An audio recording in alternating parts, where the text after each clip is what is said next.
This morning we give it up to you. We bow before you. We give you praise. Thank you for your greatness. Thank you for your power. We magnify your awesomeness. Be thou exalted, our King and Master. Receive all our adoration, our praise. In Jesus' mighty name we pray. Father, we thank you. Have your way. Speak to us according to your word. Take away every confusion and limitation. Take away blindness and contradictions out of your word.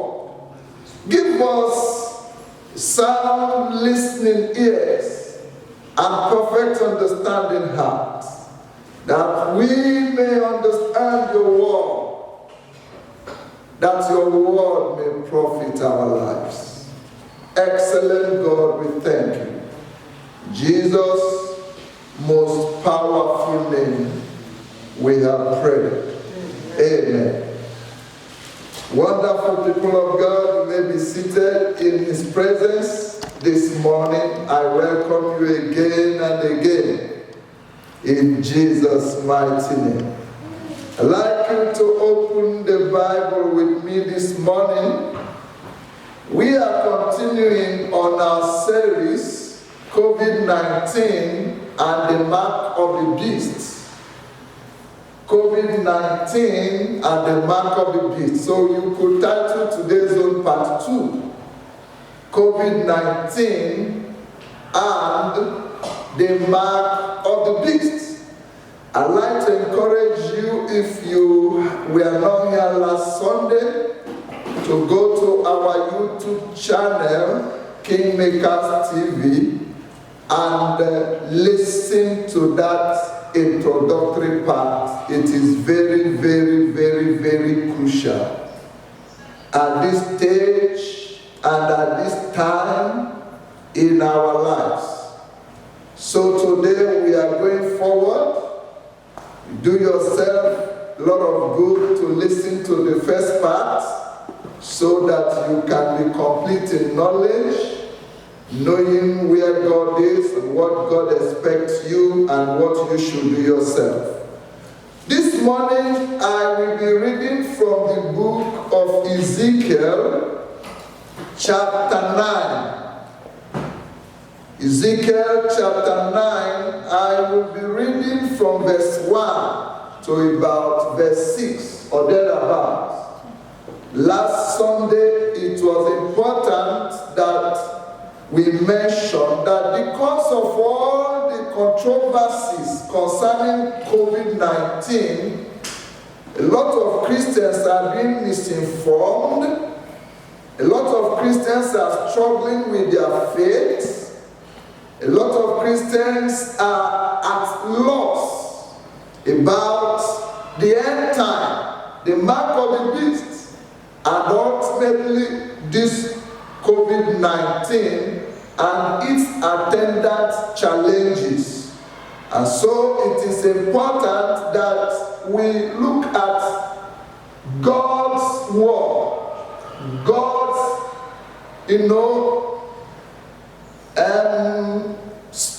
God's pronouncements, God's body language, and God's action to know where to stand. Some of the teachings I have heard and listened, unfortunately, even in the church, basically goes ahead to elaborate the conspiracy theories of COVID-19 without giving us the solution on God's point of view on what God is doing. And so we need to be balanced. Nobody disputing the conspiracy theories surrounding COVID-19. But as a Christian, are we supposed to fear the things that they fear? As a Christian, are we supposed to fall to their trap? As a Christian, what is God doing about it? Because sometimes as I listen to most of those teachings, it appears that God is helpless. It appears that God is already overwhelmed. It appears that God is on holiday. And so listen to the part 1 to show you a lot of give you a lot of insight as we go further today. He said, and he cried also in my ears with a loud voice, saying, cause them that have charge over the city to draw near, every man with his destroying weapon in his hand. Very expository and powerful revelation from God. The prophet began to echo what God was saying. And what was God saying? God is saying that there were 6 men. These 6 men are rather 6 people.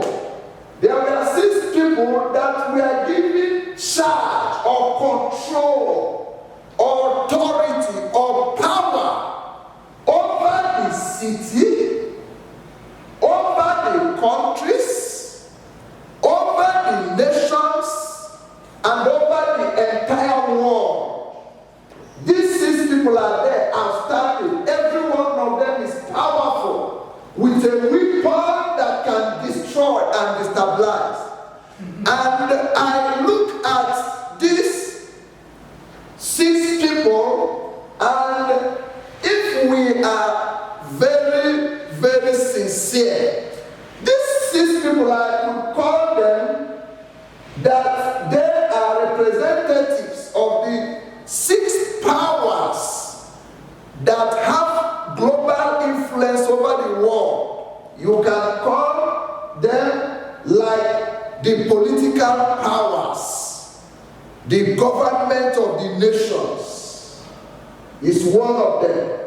Like the military power, the armaments and weapons that the nations already have that can destroy anything and everything.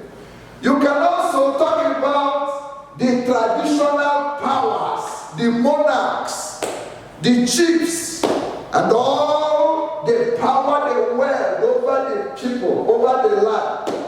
You can also, looking at this, talking about the civil societies or the civil organizations or the civilian populace. You know, in democracy, they tell you that power belongs to the people. In actual fact, when it is true, it's one of the powers. And then you could look at 2 other different powers.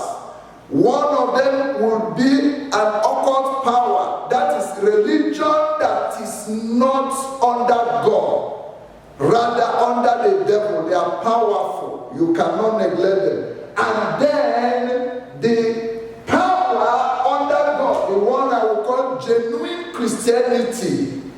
I want to separate it a little bit, not call it religion this time, but genuine Christianity. So these were like the 6 powers that have ability, that has authority to destroy nations, and they have their weapon in their hands.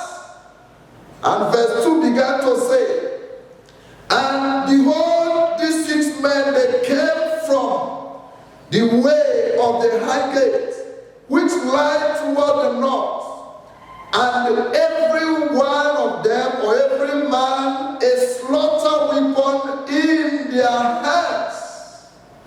And one out of the 6 was clothed, or was different. He was clothed with a linen, with the writer's inkhorn in his side, and they went and stood before the brazen altar. This is the exact picture I painted to us last Sunday, that even in the days of the Antichrist, God is still in charge, not the devil. See where they came to stand before God, beside the brazen altar. Every one of them, every one of the 6 of them, remember?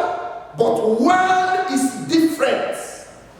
Wow! That's why I told you of the six I mentioned. I said genuine Christianity is one of those men of power that have capacity to do in the nations what should be done. Verse 3, and the glory of the God of Israel was gone up from the cherub whereupon he was to the threshold of the house, and he called to the man clothed with linen. That's one different person out of the six, which had the writer's inkhorn by his side.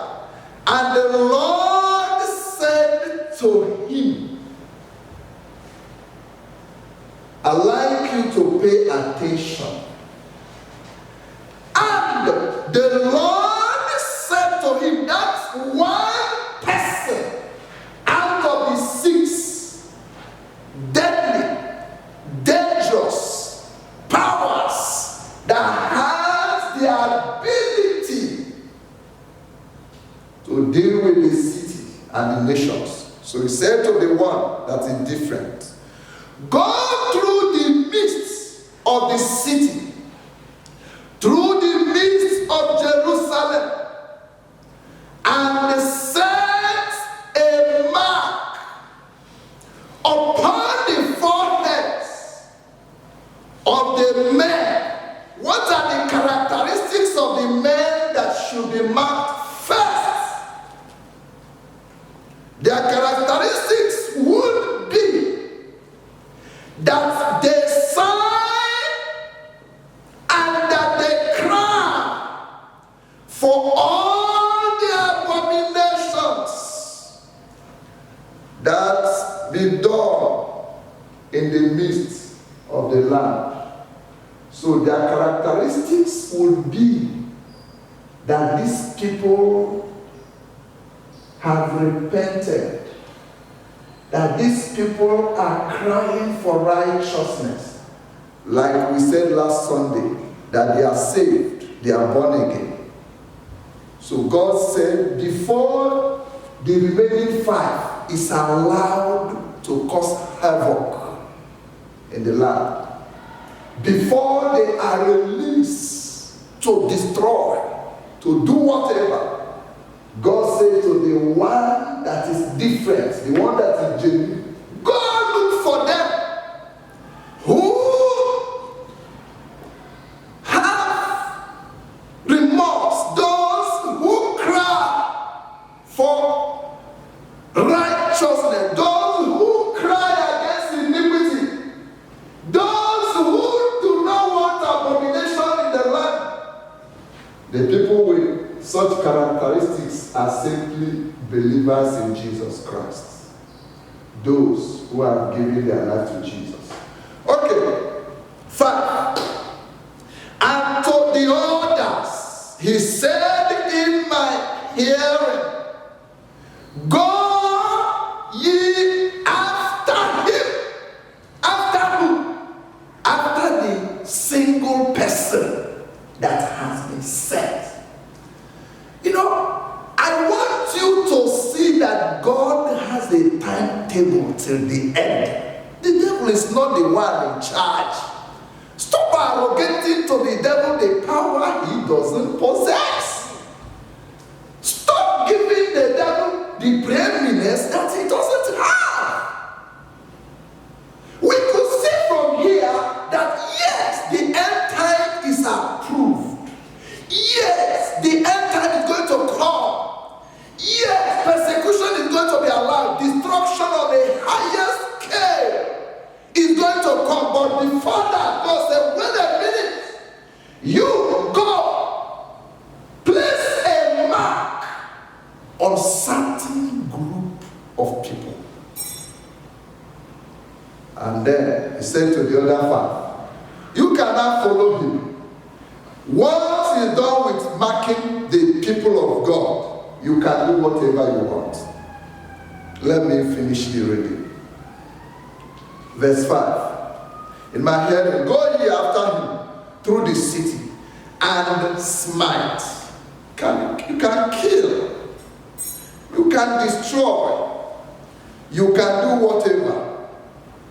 Let not your eyes spare, neither have pity. Verse 6. Slay utterly, old and young, both maids, little children, women. But come not near any man upon whom is the mark, the first mark, the mark of God, and begin at my sanctuary. In other words, many people will be in the sanctuary without that mark. Many people will come to church, yet they don't have the mark of Christ. Because that mark comes through salvation and the continuous righteousness. So he said, he will stand in my sanctuary. Then they began at the ancients. Men, they start with the most old churchgoers. Some of them, you will respect them because they've been in the church for 20 years.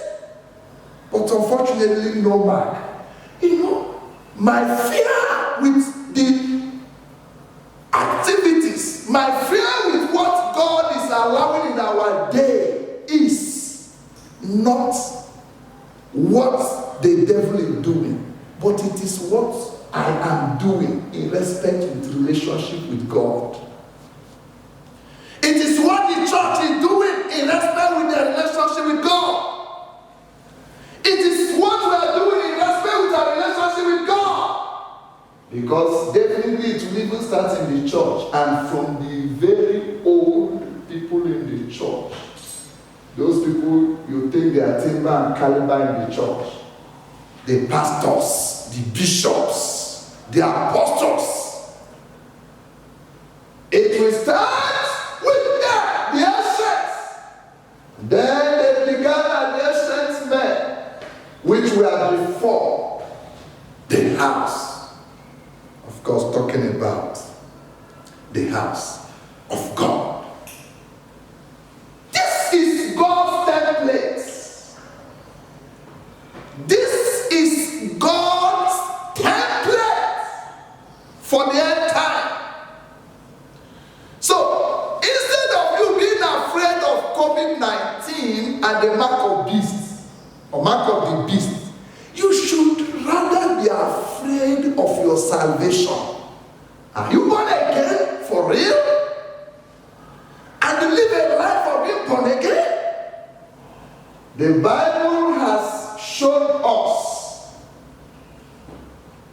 clearly written, not in an ambiguous language, but very concise and very clearly stated, that before the destruction of the end time, which means if COVID is part of the destruction of the end time, before the destruction of COVID, men and women that follow Christ have already been marked. And that mark carries a commandment. Come not near those with the mark of God. Listen, it is very clear from here that the mark of Christ will come before the mark of the devil. Write it down in your notepad. The mark of Christ must come before the mark of the devil. We will come to the chip later that we hear about all over the place. But know it for sure that the mark of Christ definitely comes before the mark of the devil. And the Almighty God is the one in charge of the entire process and activities. The Almighty God is the one ultimately in charge. Even Jesus told us that the time, the day and the hour, at that point in time when he was earthly, he said the Son of Man don't even know. Only God himself, even the devil don't know.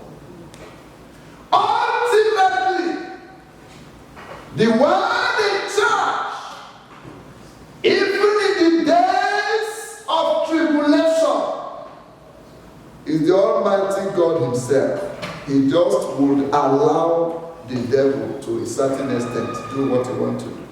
But before the mark of the beast comes, the mark of Christ. My question this morning is, do you have the mark of Christ? You can cry for all heavens. If you don't have the mark of Christ, sorry for you. If you don't have the mark of the Christ, that's where we need to cry. If you don't have the mark of Christ, that's where cry is needed. If you do have the mark of Christ, then do not fear their fear. Do not do the things the world do. Revelation chapter 7.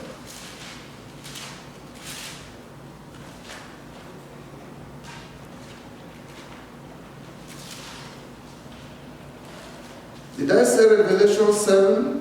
Okay, let me read Revelation 9 first. If I get to 7 today, wonderful. If not, we will see that in our next meeting. Revelation chapter 9.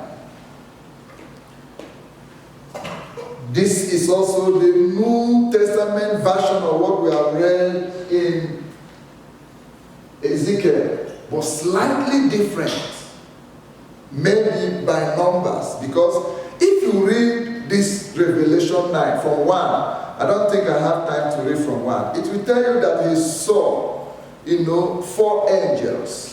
They were given charge to hold the 4 corners of the earth. 4 angels were given charge, authority over the 4 corners of the earth. And then, before those angels were allowed to operate, one angel came. This angel was like that one particular one, that different one in Ezekiel. So while in Ezekiel there were 6, here there were 5. 4 angels that had charge over the east, west, north, and south of the earth. And the 5th one came. And he was asked to do the same thing. Say, go ahead and mark them. Who are the children of God before the mayhem, before the desolation, before the destruction we set in. But I'm reading just 4 and 5 because of my time. And that one angel, and it was commanded them, after the one angel had done what he should do, it was commanded them that they should not hurt. Do you notice that even down to the grass was taken care of by God's master plan? So they were commanded that they should not hurt the grass of the earth, neither any green thing, neither the tree, but only those men which have not the seal of God in their lives or on their foreheads. Specific command from Him who made the heavens and the earth. Specific decree from the one who owns the universe. The four of them were endowed with the power to hurt and to destroy. But the one who is in charge is the one who is in charge. He told them, I gave you the power to destroy, but you will not hurt. I told them the categories of grasses and all those, and he came down and said, you are only permitted. So even in tribulation, there are limitations to what could happen. We saw it last Sunday in Matthew 24. He said, if they were allowed to operate without limit, that even all the believers, the elect, would have been destroyed. But because of the elect, God shortened the time and season. Still showing all the same dynamics here. They had a limit to their operation, even in the day of the Antichrist. Because the one who is in charge is Elohim. Say, only those men which have not the seal of God in their foreheads. My pain today is still, do you have the seal of God? Or do you just come to church? Or some don't even go to church at all. Do you have the seal? Instead of being afraid of COVID-19 and its vaccination and the chip and all those things, you should rather be afraid whether you have the seal of God. Because it says, but only those that do not have God's seal. I will stop at verse 5 because it's deep. This was actually the scripture that brought me to Christ. In a revelation, God gave me this scripture. Revelation 9, 4 and 5. After reading it and with the vision I saw, the next person I saw, my cousin, I said, which day are you going to that church you talked about some days ago? I want to follow you. And the rest is story. That was how I gave my life. That day I followed him to church. And to them, it was given that they should not kill them. Do you see where the tribulation comes? You know that the tribulation, they will not die. Even when they want to die, they are not going to die. It's torture. Because the people that don't have the seal of God, when they see the devastation of the devil, they want to run to God. They want to pretend. They want to say, well, we know Christ. We are following Christ. Probably they've gone to church. In the days things were okay. So now they want to say, he will not kill them. But that torture will continue until they begin to curse God again. Showing that really they didn't have God before that situation. But look at what is so interesting here. But that they should be tormented. I'd like you to know that this 5 months is a season. Some translation, some other verse of the scripture will tell you that the tribulation may last for 7 years, 3.5 years, 3.5 years, 2 times, and all of that. I'm not going into those dynamics today, but you will hear from here that the tribulation will be for a season. It will be for a season because the one in charge is God. The devil is not, the devil is not eternal. The devil is not all powerful. So it is for you go into the millennial rule of 1,000 years where the devil is in chains, because he will be allowed in 7 years to get as many disciples as possible, and plenty people to go to heaven, apart from the ones he's getting every day, with people not caring about God, not serving God, not giving their life to Christ, and all of that. But look at where I want to end today. And their torment was as the torment of a scorpion when he striketh or stings a man. I'm going to stop here. The torment is like the torment of a scorpion when it strikes a man. In some of those conspiracy theories, you will hear that in the COVID virus vaccination, that there is a nano chip, what they call a radio frequency identification, RFID. And they say that chip will give you connection to the database of the Antichrists. And with that, your life will be controlled. Your life will be monitored. Your life will be under tributes, or you become a slave to the Antichrist and its operation. They monitor you. And before we could even say Jack Robinson, many countries are now talking about,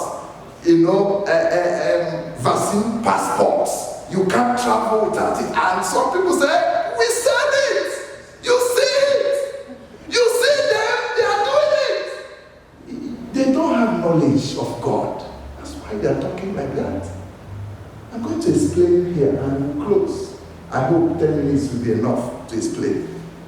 So, assuming that COVID had a chip that is in it, it will qualify as being a poison, like the poison of the snake, or the scorpion, or a jellyfish. Am I correct? Am I correct? Yes.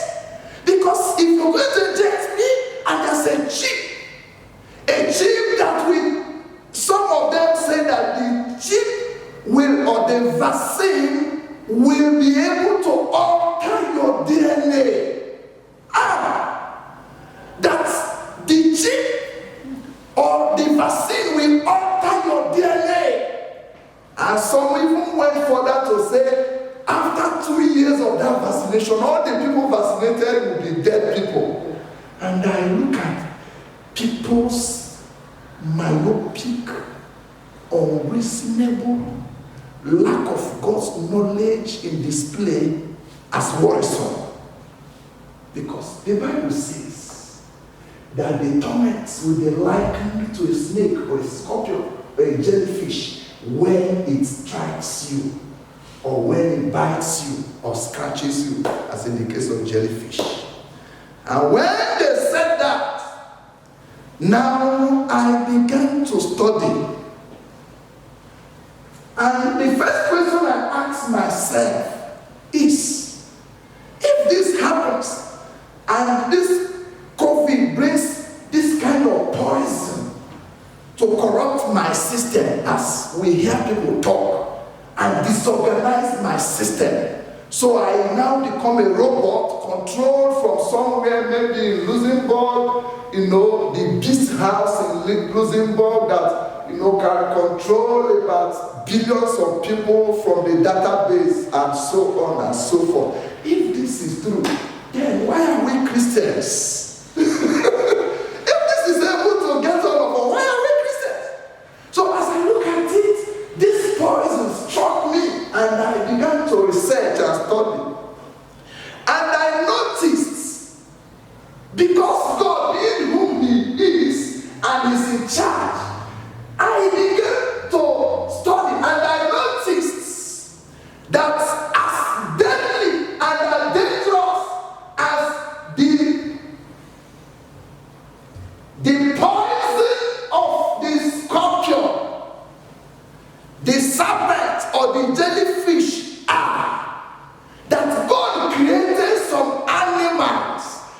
that this poison does not affect. You want me to tell you them? I read a story in University of Texas some years ago. A scientist was given an assignment to always feed the rattlesnake.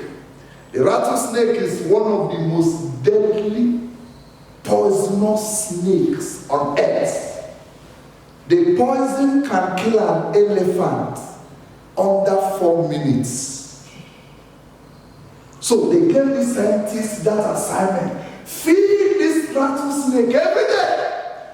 So the scientists didn't bother the kind of animal to feed this rattlesnake because he knows his power and capacity. So every day he feeds it every day. One day, the scientists threw in a wood rat, just a wood rat. It's one of the species of rat. His name is wood rat. He threw the wood rat into the cage. And usually, like the snake will do, the snake flew upon the rat and bit him. Normally, once he bites the prey, in seconds, the blood clotting will shut down the system, the liver, and bring a cardiac arrest and kill the animal immediately. But he beats and injected the poison into the wood rat. And the story said the wood rat looked at the snake and said, "Not today, no death." Not today, no death. The scientist was amazed. He looked at them and they began to fight. And to cut the story short, the wood rat did not die. And I also have discovered that there are so many other animals. We have the honey badger. We have the mongoose. We have the domesticated pigs. We have different kinds, even the turtle. The turtle's oil is the shell of the back. If the poison falls on that shell, it is so powerful that the poison will not penetrate its body. Honey badger doubles the same. His skin is so thick. And also he has, neurons and hormones in the system that destabilizes the poison of the serpent when it comes into its body. And now I ask myself, if God created these animals, and these poisons are so deadly, but these poisons do not have influence on them, how much more few people God created called Christians, believers? What do you think? What do you think? I'm going to stop here because of my time. But I want you to know, I can begin to mention them, very many of them. The poison will enter. The poison will have no power to operate. I said that to tell you that as a Christian, you're a different species.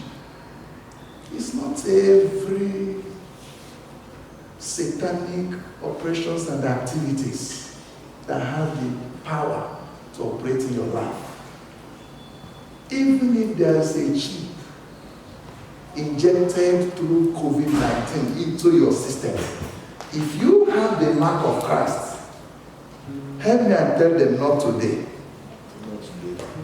The chip will not, it will be deactivated in your system. It will not operate. I'll stop here for the time. I will continue from Revelation 7 the next time we meet. God is calling you to the reality of your Christian life. If you choose to play with your salvation, then we have cause to be worried about the activities of the mark of the beast. But if your Christian life is impeccable, genuine, and sound, fall into the species he created, that the poisons, the neurotoxins, and all the deadly things which the Antichrist has at its disposal will be of no effect in your life. Father, I want to thank you today. Can you talk to God for a second? Can you ask him to help you to review your Christian life, to help you to be in the right with God, to help you to sustain the mark of God or the seal of God, any nomenclature you want to use for it, or the mark of Christ? Can you ask the Lord to supervise that it is active in your life, to supervise that it is functional in your life? This is what you should fear, not the COVID, not the mark of the beast, not the end time, not the tribulation, not the chaos of the world today. You should be afraid of your relationship with God.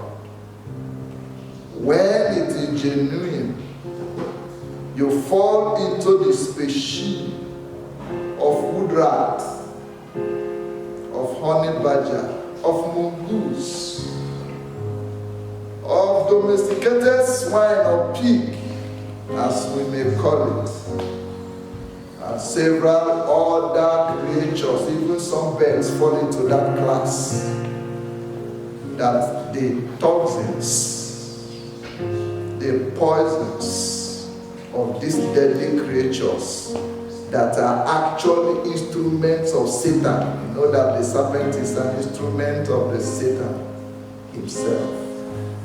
That those poisons will not be able to hurt or harm. Father, we thank you. We bless your name. Glory and praise be to you forever. Let this grace follow us from this day forward unto the ends of the age.